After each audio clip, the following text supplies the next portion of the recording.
Welcome to Breaking Par with Bernard Sheridan, the golf instruction podcast that helps you take control of your game. Now, here's your host, the founder of Par Breakers Golf Academy and certified Golf Channel Swing Fix instructor, Bernard Sheridan. Hi, and welcome to Breaking Par. I'm your host, Bernard Sheridan, and this week's guest is Master Teaching Professional Matt Kluck. I hope you enjoy it. So, Matt, welcome to Breaking Par. Thank you so much for taking time out of your day to be with us. Bernard, it's my pleasure, and thank you for having me on your show.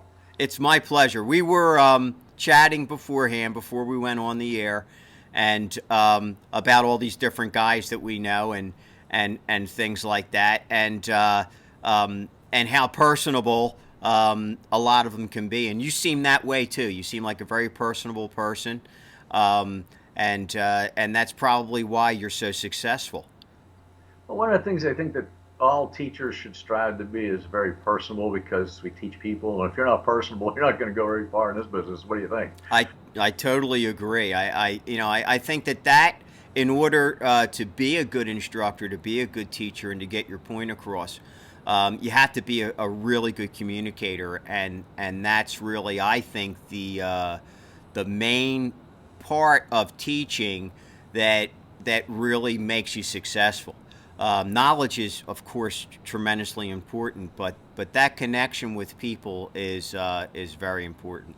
I think because we do teach people, we don't just teach golf. We teach people who want to play golf, and it's the person first, and then, of course, after that, we go to the golf end of things and their goals and so on and so forth.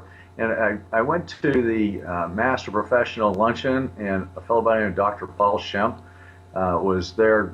He was the keynote speaker, and he talked totally about leadership. And this was one of the main things that he stressed the most. And I learned a lot from him. The first time I think I heard of him was at one of the teaching and coaching summits in the mid-2006, 2004 maybe, I can't recall. But made a lot of sense then, makes a lot of sense now. You know, you look at the way great coaches have always performed, and how their attitudes are something to learn from. And that attitude has to be expressed in the way you come across to your student. Not only are they looking for answers, but they're also looking for leadership. Absolutely. So you're out in the Pittsburgh area, is that correct? Pittsburgh, Pennsylvania. I'm in the what they call the South Hills, in a place called Mount Lebanon, and I've been at a municipal golf course called Mount Lebanon Golf Course since 1980. That's quite a while. I started teaching there for the head golf professional in 1980. I chased the two mini tours at the time. J.C. Goosey, I don't know if you remember that name, but I played on his tour, which became the Space Coast Tour, and then the Spalding Space Coast Tour, and then it went on from there. I think Tommy Armour did too. And then there was another one called the North Florida PGA Tour, which was hosted by the North Florida PGA and Millie Mix, who was their executive director. So those were the two basic mini-tour events, alternatives, other than Monday qualifying that was back when it was the top 60. And that first year I tried, it was really kind of fun to go through all this, but there were two qualifying schools at the time, one in the spring, one in the fall. And of course, the top 60 were the only players that maintained their cards automatically. And it was quite an ordeal to become a golf professional then, as far as playing the game. That was when I took my first formal lesson too. And I was 22 years old. I was trying to chase a tour, and I wasn't going anywhere fast. So I said, I got to figure something out. And my roommate told me about this one instructor over at Disney World by the name of Rena Ritson, and I'm sure you might know her name. She was married to Phil at the time, and I took a golf lesson from her, and about 6 weeks later, I made my first check on the Space Coast Tour. So it was so amazing to me that I've been playing golf since I was 3 years old, and she said, you don't know how to stand at the ball. I said, I don't. She said, no, your grip is terrible. I just flushed about 10 6-irons for it, about as good as I could hit it. She said, your grip's terrible. You're all hunched over. You're way too narrow in your stance. And she taught me for about an hour how to stand at it. Didn't get to hit another golf ball until the end.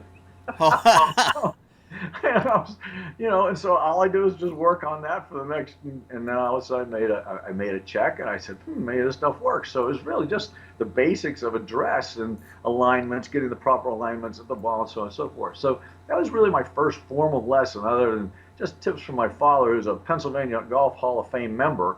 But wow. he was a pretty good mentor. Whether or not he was teaching me the right thing, well, that's a different thing. He was just an amateur, but had a blast learning about it.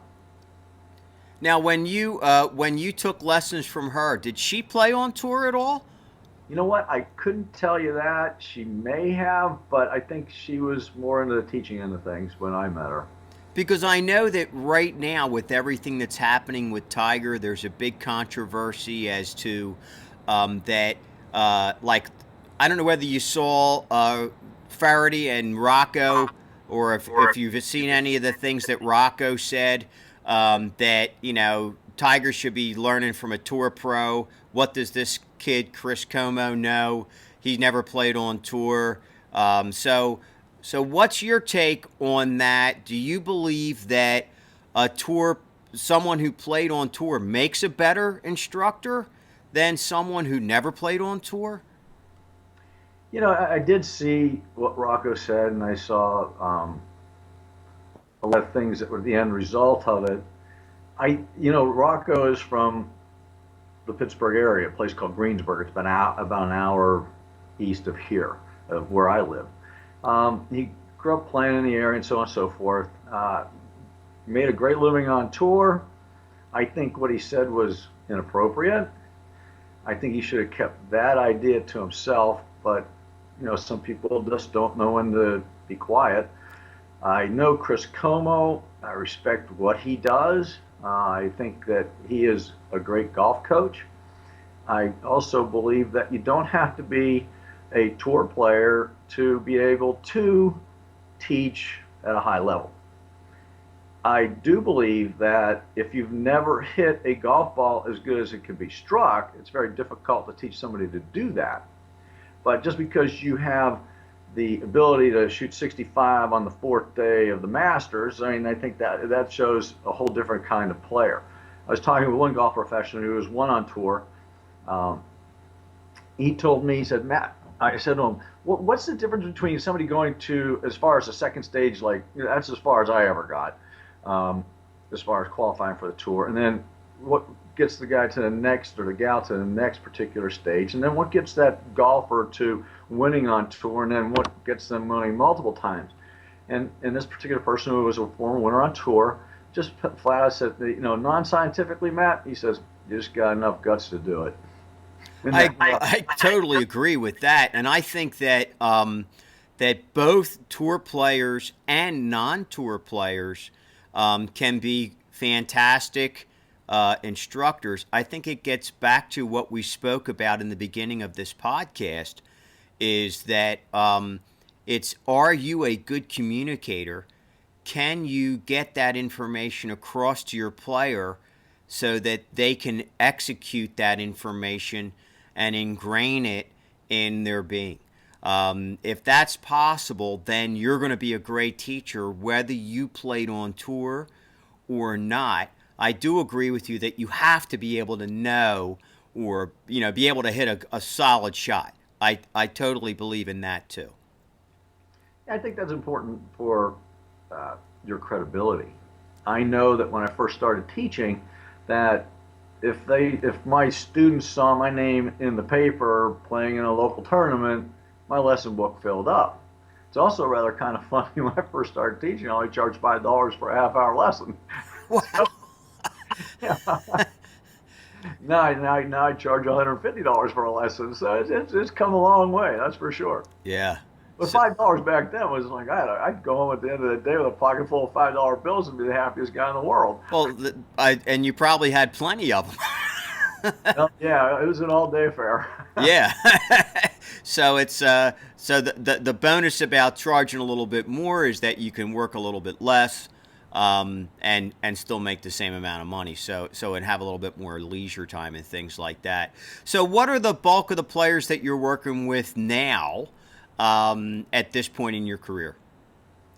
Well, I took over a golf program at our local high school, the girls golf team program, and turned it around a little bit. You might say got a lot more girls involved. 4 young women came to me in 2009, said, "Mr. Kluck, would you please coach our high school girls golf team?" And I said, "Sure. How do you say no to a bunch of little girls, you know?" Right. No. And so I said, "All right, I'd be glad to." "How many are on the team?" 4. I said, "What?" I said, "You're kidding, right?" So we gave free clinics for girls that summer, and we recruited, and we wound up with 19 girls on the team that year. We went 3-13. The development of the team was really wonderful. It was fun to watch all the young girls. In fact, one of the graduating seniors last year won the Evans Scholars scholarship from the Western Golf Association, and it got a full scholarship to University of Missouri. So I thought that was a real big achievement and showed a lot of credibility for our program. So I teach a lot of young people, and I like teaching young people. I've had a lot of success with young people.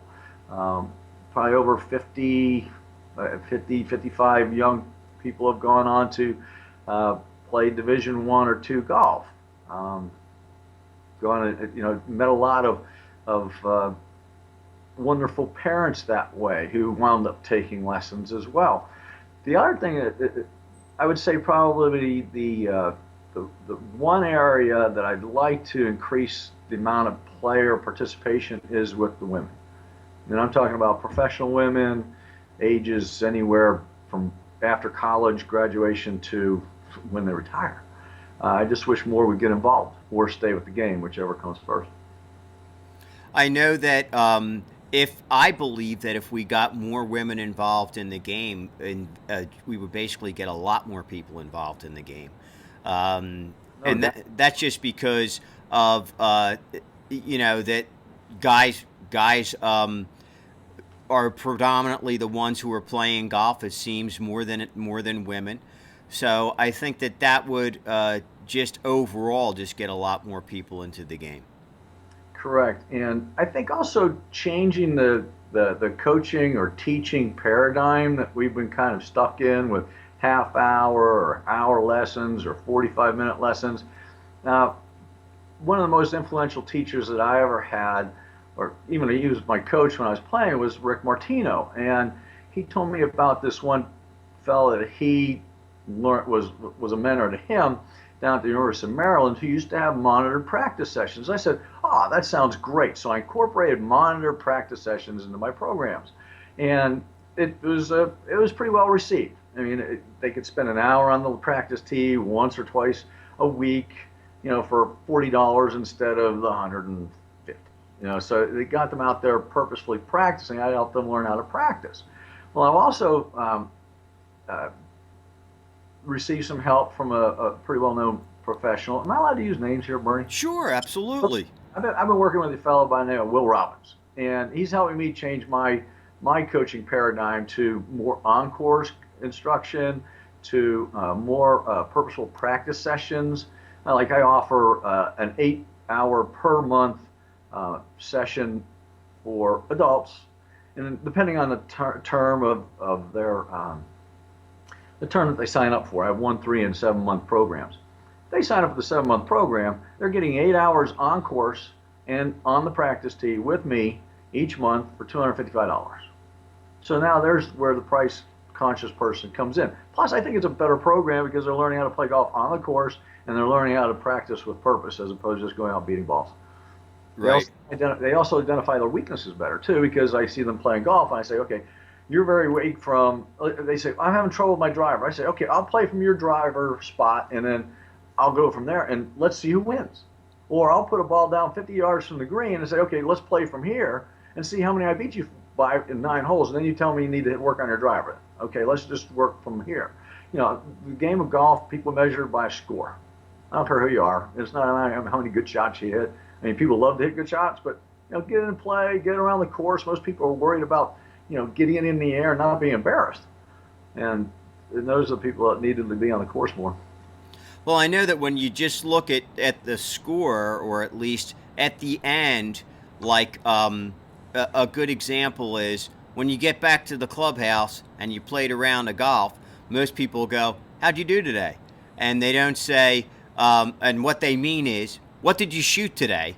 Yeah. They don't say, "How many great shots did you hit out there today? How many bad shots did you hit out there today?" So they just want to know what your score is. When you look at a scorecard, you have no idea what the good shots or what the bad shots were. I mean, take a guy like Sevy. You know, I miss, I make, I make, I make. So it's right. So nobody really would look at his, say, "Oh my God, he hit some horrendous shots, but he always recovered." And that's really no way to play golf. But the bottom line is, if you can make a decent score, that's really the bottom line. That's all that matters, is get the ball in the hole. Right. And so many people, just the other day, I have a young man, he's been playing golf for about, a little less than a year. And he's all concerned that he has this little bit of a tail on his driver. And I said to him, "It goes the same way every time." He says, "Yeah." And I said, "Don't you think he can play with that?" And all of a sudden this light bulb went off in his head. He says, "Yeah." I said, "All you have to do is aim for that particular idea." And he went out there and shot his lowest round of the year. Now this happened back in November, not now. There's 4 inches of snow on the ground right now, but it just came to mind as we were discussing that. An artist like Sevy Ballesteros is it should be so admired by those that appreciate golf, because his imagination was phenomenal. Most people, they just try to hit their stock shot most of the time, and that can be done. I mean, we see winners on tour with just a stock shot. Some courses they agree with, they play well on, and some courses not so. But the thing that made him so special was his ability to play from his knees all the way up to making a 40-footer when it counted. Absolutely. I mean, and it's when he was in trouble that how he could finagle his way out of it due to his imagination. So that's probably a good thing for us to say to our listeners out there, to don't be afraid to try these crazy shots and use your imagination, and be more about trying to just be positive and get the ball in the hole, is worried about being afraid of what's going to happen next. Right. Don't be afraid of mistakes. I mean, every single golfer, depending on your skill level, just a matter of how destructive that poor shot is. So until you get a fairly high skill level, your shots are going to be very, very. They'll take away from your game a little bit too much. But you can't be afraid. If I had one thing to say to all golfers, I would say play without the fear of making a mistake. That would be one of the biggest things I could get across to them, because if you're playing with fear, you're going to make more mistakes. Well, that's a great nugget of wisdom to give our listeners, and I know that I kind of try to feel that way in everything, even in life. I think that a lot of people are so afraid of not succeeding that they make it prevent them from even trying to ever try it. Whereas a guy like me, I'm not afraid of failure at all, because I failed so many times in my life that I kind of got over it. But I know the feeling, Bernie. I've lost more tournaments than I won. I know that. Well, especially in this sport. I mean, there's the odds of great success continuously is very, very slim. So if we can just say, hey, golf is a game of misses, we're going to have a lot more misses than we are perfect shots. Right. And if we can just accept those and be happy and try to keep them, minimize those misses, then we can get around the golf course and kind of have fun at this game. And that's one of the things that I really try to stress to all my students is have fun. If it gets to the point where your frustration level is getting to you, you don't have to play that entire hole, or just put the ball in your pocket, go to the green, go to the next hole, whatever. And that was one of the things I did when I wrote my book. I wrote a book, and I'm going to self-promote a little bit here, Bernie, because I'm not good at that. But I wrote a book called Golf's Missing Links: 101 Stealthy Ways to Improve Your Great. Golf. Hold it closer to your face there so we can really see it. There you go. Beautiful. Right? And it's not a golf book on how to play the game. It's a golf book on how to use games to acquire the skill that you may be working with your instructor. It plays no favorites to methods or anything along those lines. There's over 100 games, 107 I think total, but we put 101 just because, Golf 101. I developed it with a fellow by the name of Dennis Sweeney. He has a PhD in behavioral science and industrial psychology. He's a very smart man.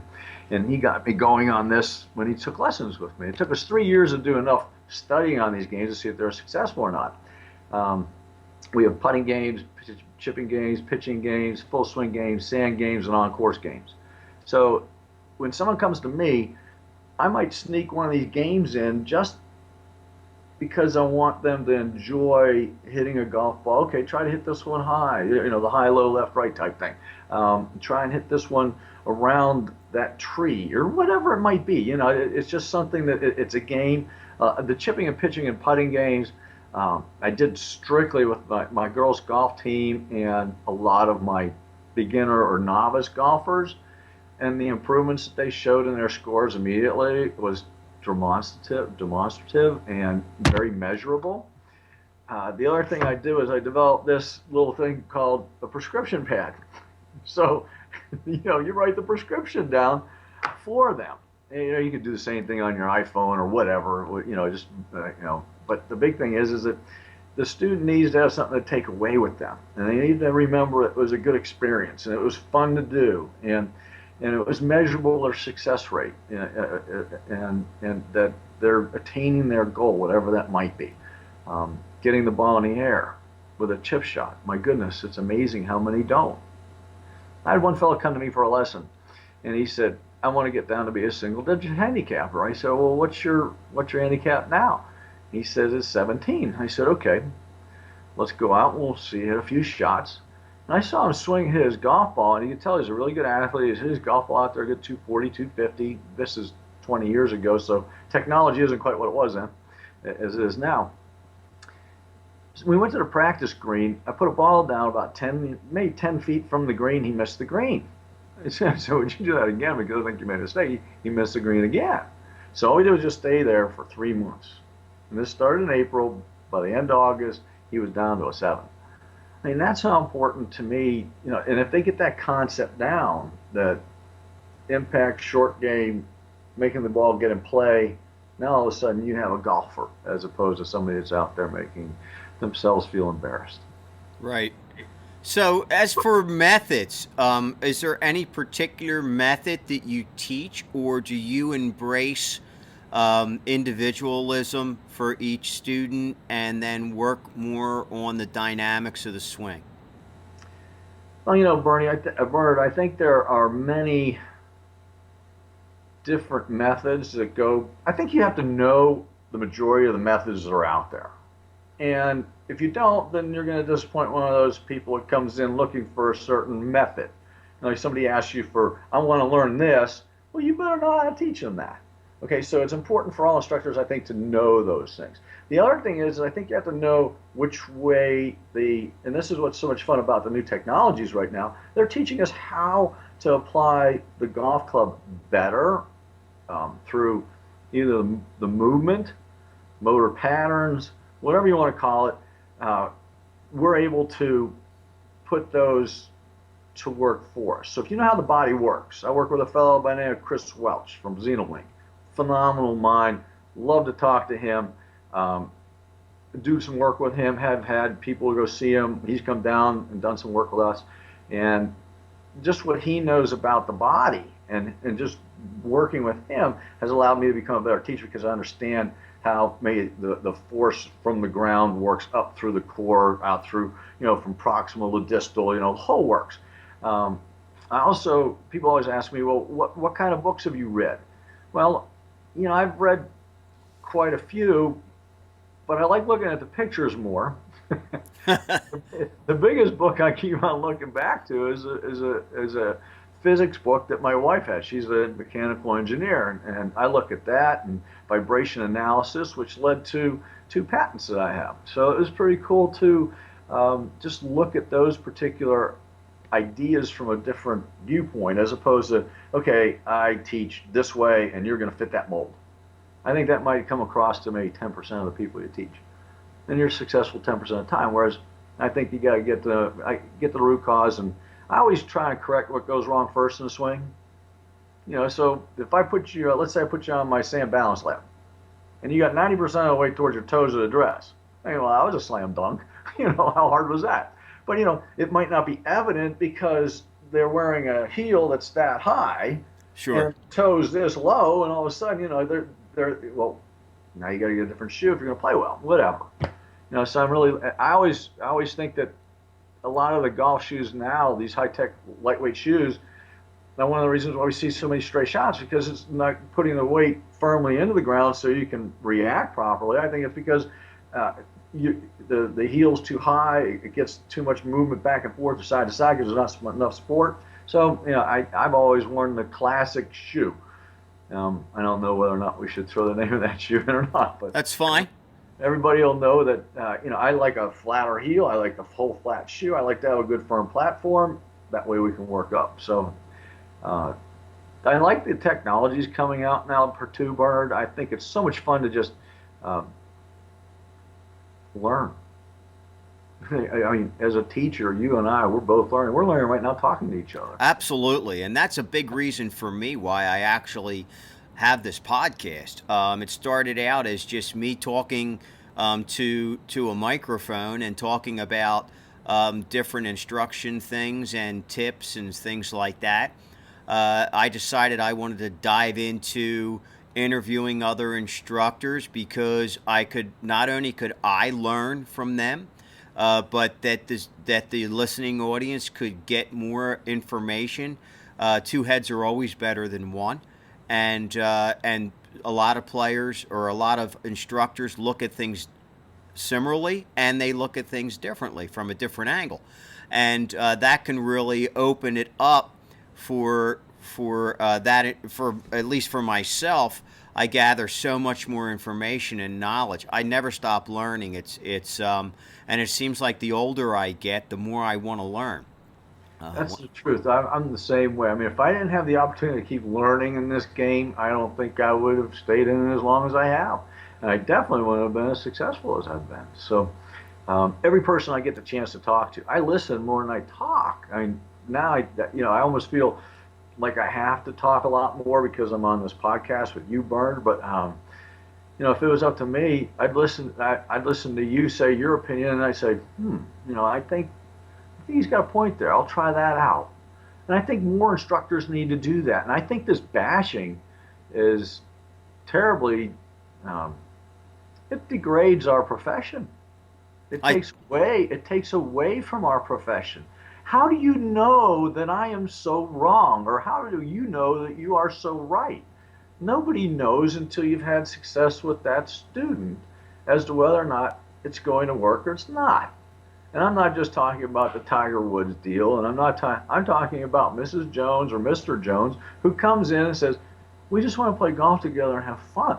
Okay, well, that's a whole different teaching model than Absolutely. If you're teaching a tour player. So yeah. So I think that I know that that when other players or other instructors do this type of bash, I believe, I agree with you that it does bring down the profession at large. I think also that a lot of times the only reason why we see that kind of stuff going on is because it gets ratings. I don't know whether it's what they really believe or it's just their opinion, like, certain things like the Golf Channel, like maybe Brandel might say something, or one of the other guys, one of the other commentators might say something that they don't agree with this, or Johnny Miller might say something, or whoever's up there.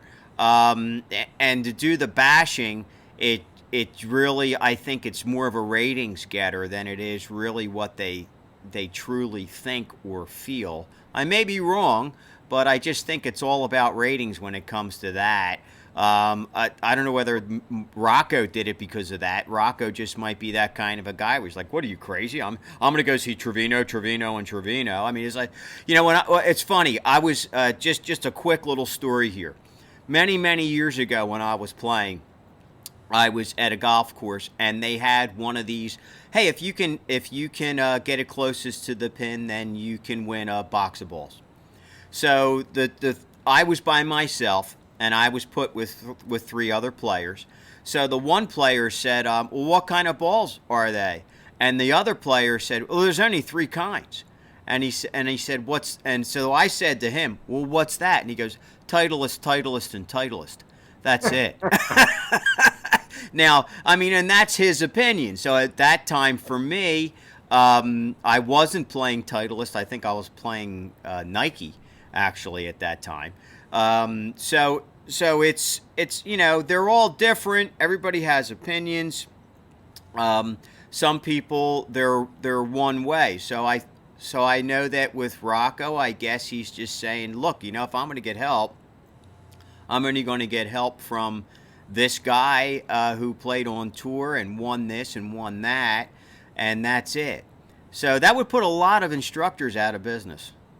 Well, I'll tell you, the other thing too, everything you say is spot on, I think, Bernard. But one thing that I'm going to say is this: is that if I had a chance to talk with Lee Trevino, I would go and get as much out of him as I could. Mm-hmm. If I had the chance to go talk to Jack Nicklaus, my goodness, I mean, who wouldn't want to talk to him? Or who wouldn't want to talk to Annika Sorensen? I mean, those are people that are very successful in how to play the game. You can only learn from them too. And it goes back to to what we were discussing just previously. If you're an instructor, you want to learn from everybody you can. Yep. One of my greatest influences as a teacher was a fellow by the name of Harry Toscano. He was a player. He played 13 years on tour. He was never exempt, never made the top 60. He played he led the tour qualifier in 1966.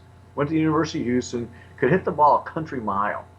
And the thing that was so much fun about him was, he said, Matt, make the ball go twice that way and learn to get it in the hole. That's the part I forgot to do. So I just took it from there. And, we'd hit golf balls together and just share information back and forth. In fact, I caddied for him in the U.S. Senior Open one year. And, we'd room together once in a while. And then the best part was after a tournament, we'd sit around talking about what ifs. And what if this happened, or how did you do this on this hole, or how did you attack that hole? And it was all about strategy. It was never about, how did you swing the golf club on that hole? And that never came into play. And so it was interesting that, a tour player sees things in a totally different way than, let's say, somebody is going to try and get someone to swing the golf club better so they hit the ball, let's say 10% higher, so they hold that green in a major championship. Yeah. It's very interesting to be a teacher in this day and age. I totally agree. Well, Matt, it was an absolute pleasure having you with us. We're just about out of time, but what I wanted to do to ask you before we leave is, how can our listeners get in touch with you if they're in the Pittsburgh area and they would like to meet with you and get some information or or take a lesson with you? Well, my contact information is, my phone number is 412-341-2062. I have a website, mattkluckgolf.com. That's MATTKLUCK golf.com. I have all my programs and information on that website. And I have an email address, mattkluck@verizon.net. Very easy to get a hold of me. I got, just type in Matt Kluck, you're going to find me. Yeah. But, and that's what I did when I actually Googled, and there was all kinds of stuff that came up. So, and my phone's always open, and I'm a firm believer in teaching everybody I can. So, don't hesitate to give me a call. That's great. Well, thanks again for being on. And as we say here on Breaking Par, until we meet again, try to keep it in the short grass. Bernard, thank you so much for having me on your program, and good luck to you, bud. Thanks so much. See you now.